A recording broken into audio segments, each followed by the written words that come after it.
Welcome my dear students in this class. हम प्रश्न पत्र हल कर रहे थे। पिछले प्रश्न पत्र में हमने विकल्पीय प्रश्नों को हल किया था, प्रश्न संख्या 2 का हल किया था। आज हम आपको प्रश्न संख्या 2 खा हल कराने जा रहे हैं। तो देखिए प्रश्न संख्या 2 खा क्या कहता है। कहता है कि 298 केल्विन पर 0.20 m के सीएल विलयन की चालकता 0.0248 s लिखा हुआ है, सेंटीमीटर इनवर्स लिखा है। इसकी मोलर चालकता ज्ञात कीजिए। तो देखिए इसमें कौन चीज क्या है। ये जो 0.2 m दिया हुआ है यह है KCl विलयन की मोलरता। यह है चालकता दे रखी है। तो चालकता भैया विशिष्ट चालकता को भी चालकता कहते हैं और एक होता है विद्युत चालकता। तो अब इसकी पहचान क्या करें कि यह विद्युत चालकता है कि विशिष्ट चालकता है। ठीक है, तो यहां पर आप गौर करिए कि इसका जो मात्रक दिया हुआ है उस मात्रक से आप पहचान कर लीजिए। यानी जो विशिष्ट चालकता है उसका मात्रक प्रति ओम प्रति सेंटीमीटर, महो सेंटीमीटर प्रति सेंटीमीटर, सीमेंस प्रति सेंटीमीटर या सेंटीमीटर इनवर्स, ये 3 है इसके मात्रक। मीटर भी होता है।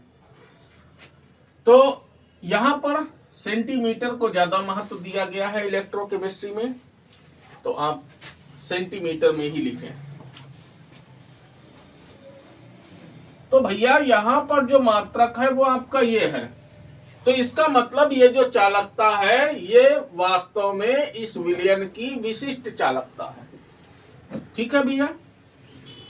अच्छा, अब विशिष्ट चालकता को हम कप्पा से प्रकट करते हैं। तो पहले जो मान दिए हुए हैं आप उनको उतार लीजिए, जिनका प्रयोग होना है हल करने में उनको ही केवल उतारना है। तो पहला है KCl विलयन की मोलरता, लिख लीजिए KCl विलयन की मोलरता।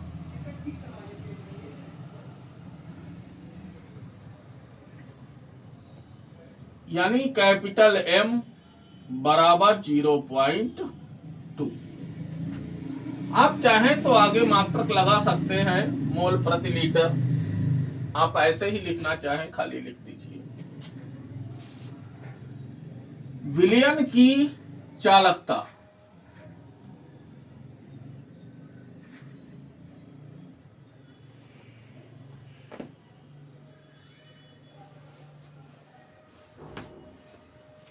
जिसे कप्पा से प्रकट किया जाता है, ऐसे भी आप लिख सकते हैं, जो कि है 0.0248 सीमेंस। इसे क्या पढ़ेंगे? सीमेंस प्रति सेंटीमीटर। आपको इसकी मोलर चालकता निकालनी है।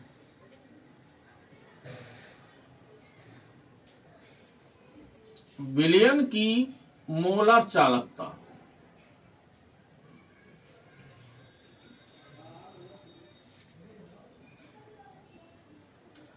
इसे वेज M से प्रकट किया जाता है। इसे क्या पढ़ेंगे? वेज। ठीक भैया, ये आपको ज्ञात करना है। तो लगा दीजिए सूत्र।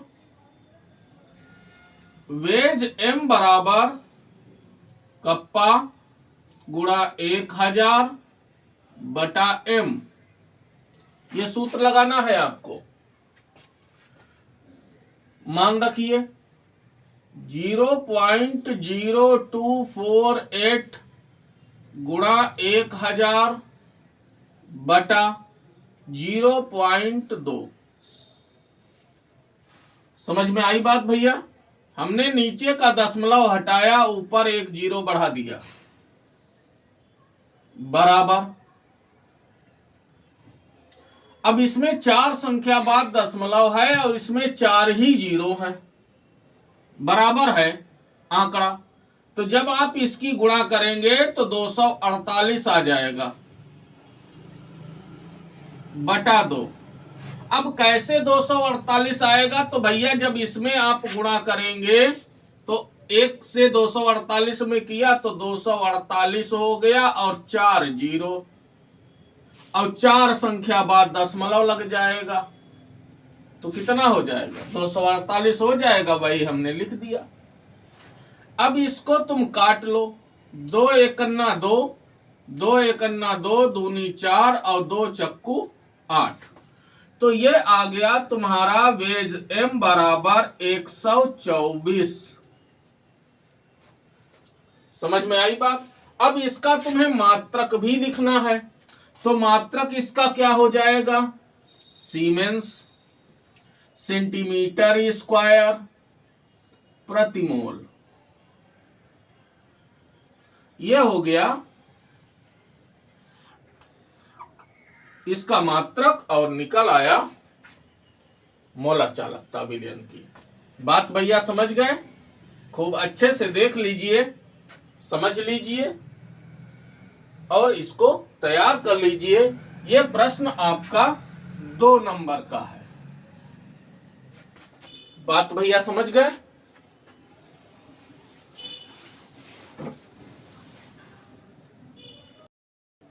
देखिए भैया, यह है प्रश्न संख्या 2 गा। क्या कहता है प्रश्न? कहता है कि निम्नलिखित यौगिकों के IUPAC नाम लिखिए। ठीक है, 2 नंबर का है। आपसे 2 यौगिकों के नाम पूछ रहा है, तो इस तरह से जैसे ये लिखा हुआ है इस तरह से नामकरण करने में आपको समस्या आएगी। तो अब आपको करना क्या है? आप जो है इसको थोड़ा ठीक तरीके से बंध विन्यास के रूप में लिख लीजिए। तो हमने भैया लिख लिया, जैसे मैं लिखता हूं आप वैसे ही कर लेना। Single bond CH, single bond CH3। ठीक है, ये जो ब्रैकेट में है ये इसी कार्बन से जुड़ा हुआ है।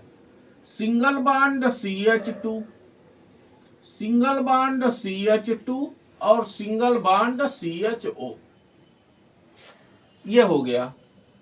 अब इसमें हम गिनती किधर से करेंगे?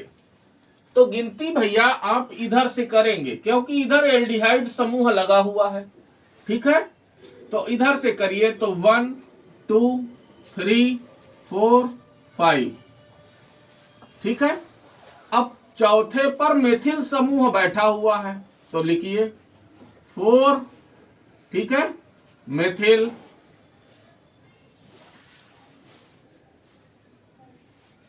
4 मेथिल।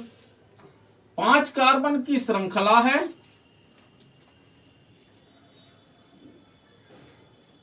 पेंटेन 1 अल लिख सकते हो या डायरेक्ट पेंटेनल ही आप लिख सकते हो। समझ में आई बात? हिंदी में भी हम लिखे देते हैं 4 मेथिल पेंटेनल।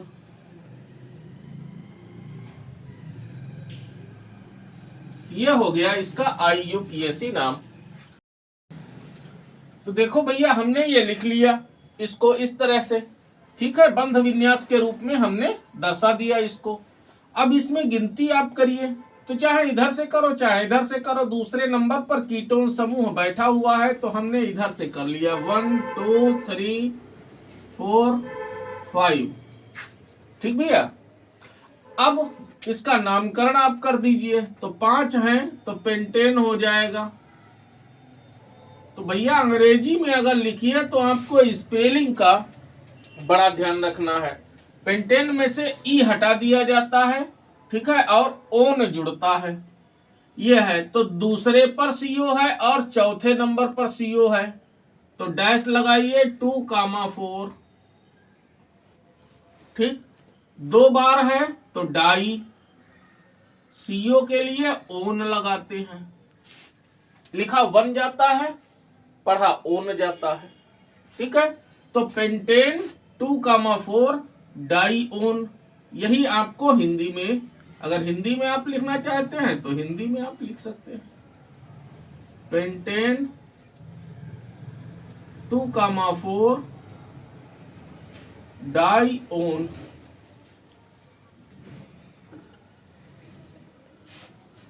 ये हो गया आपका IUPAC नाम।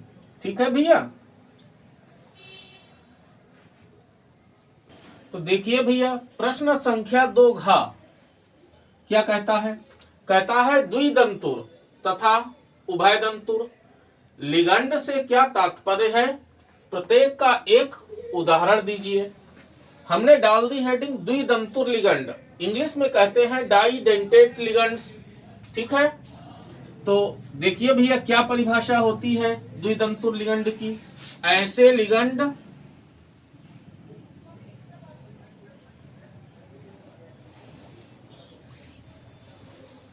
जिनमें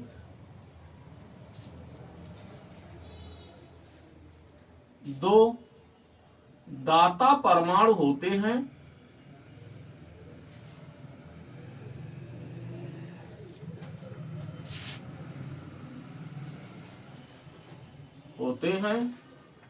और जो केंद्रीय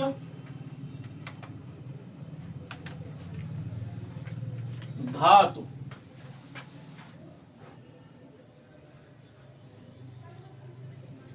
परमाणु या आयन के साथ दो उपसहसंयोजक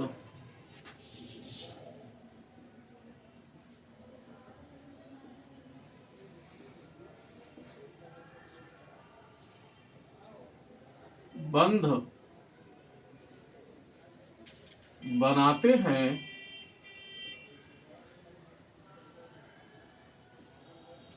द्विदंतुर लिगंड कहलाते हैं।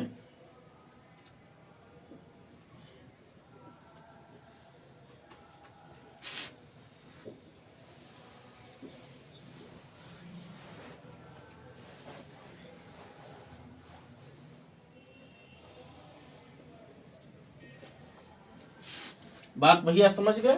कहता है कि ऐसे लिगंड जिनमें दो दाता परमाणु होते हैं और जो केंद्रीय धातु परमाणु या आयन के साथ दो उपसंयोजक बंध बनाते हैं द्विदंतुर लिगंड कहलाते हैं। कहता है प्रत्येक का एक उदाहरण दीजिए। आपको इसका एक उदाहरण भी देना है। उदाहरण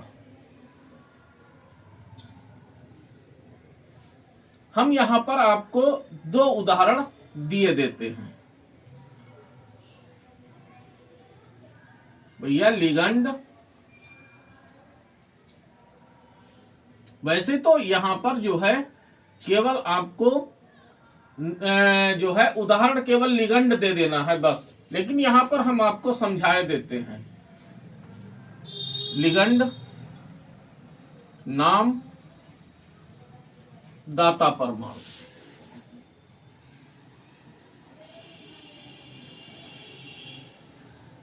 दाता परमाणु तो COO सिंगल बॉन्ड COO, ठीक भैया, माइनस का चार्ज। नाम इसका ऑक्सिलेटो,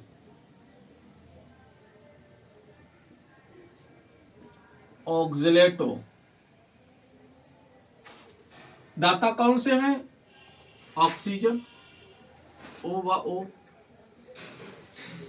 ऐसे ही दूसरा CH2NH2 सिंगल बॉन्ड CH2NH2। नाम एथिलीन डाइएमीन,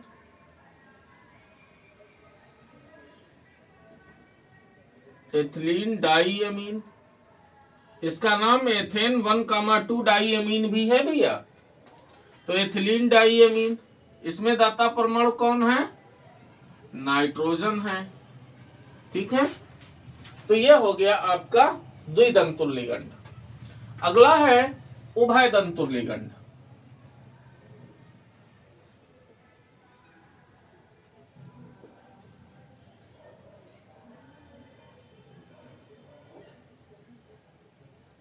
उभयदंतुर लिगंड, इंग्लिश में कहते हैं इसे एम्बिडेंटेट लिगंड्स।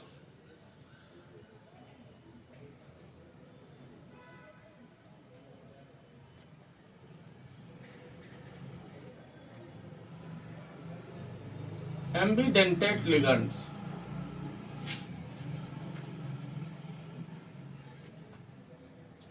ऐसे लिगंड, क्या परिभाषा होगी? ऐसे लिगंड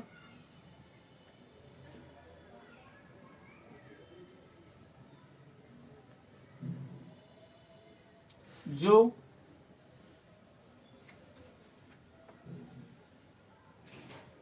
ऐसे लिगंड जो दो भिन्न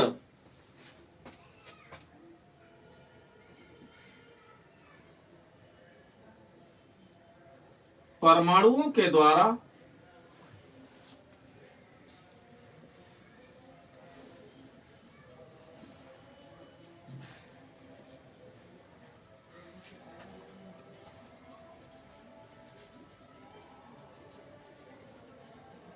केंद्रीय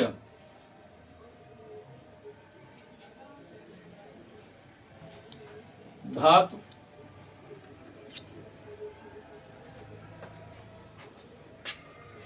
परमाणु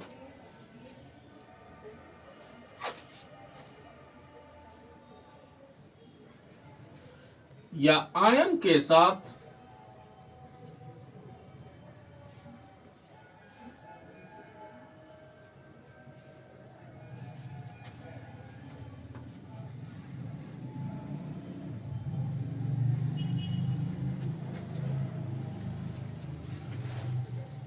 उपसहसंयोजक बंध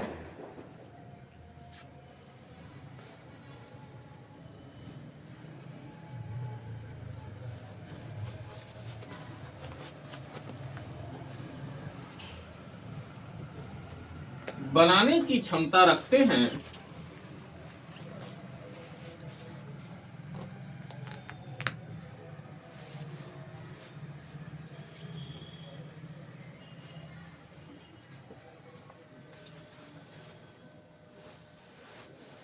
उभयदंतुर लिगंड कहलाते हैं।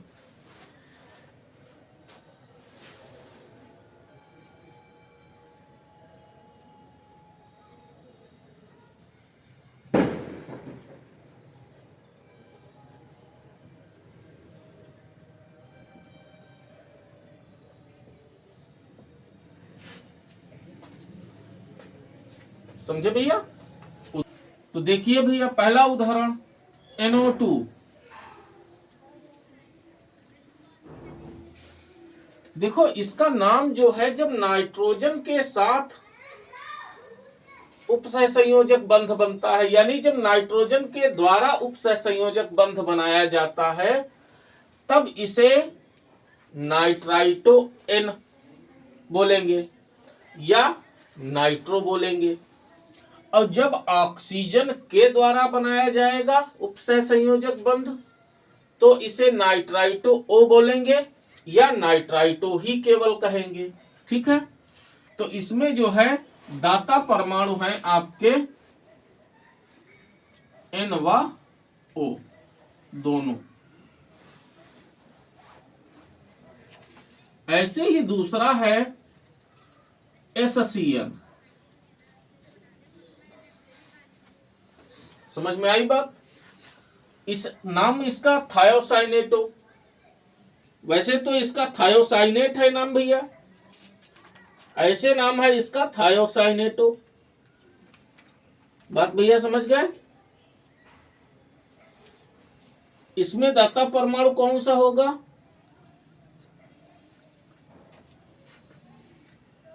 नाइट्रोजन। और यही जब पलट जाता है NCS हो जाता है, यानी SCN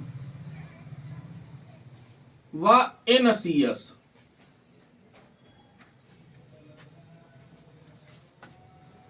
तब यह हो जाता है आइसोथायोसाइनेटो।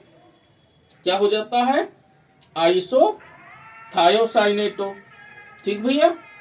तो जब इस अवस्था में है तो सल्फर होता है दाता परमाणु, और जब इस अवस्था में है तो नाइट्रोजन होता है दाता परमाणु। ठीक है, तो यह हो जाएगा सल्फर व नाइट्रोजन दोनों।